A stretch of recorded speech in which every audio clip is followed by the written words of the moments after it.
पाहू शकलो नाही। म्हणून आपण आपल्या मातृभूमीमधून, आपल्या जिल्ह्यामधून हा आपल्या सर्व सुशिक्षित बेरोजगारांचा आवाज आपण या ठिकाणी उंचावलेला आहे। त्यांना सपोर्ट म्हणून आपण या ठिकाणी आलेलो आहोत।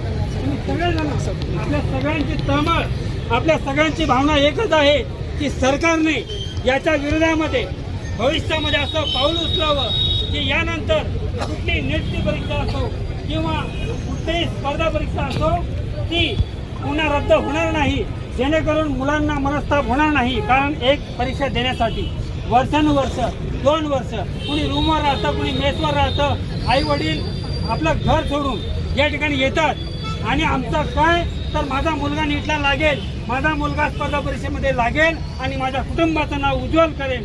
परंतु काही या राज्याची गणनांकी आणि आपल्या आर्थिक बळाचा वापर करून, नंबर 2चा वापर करून त्या ठिकाणी पेपर फुटतात आणि काही लोक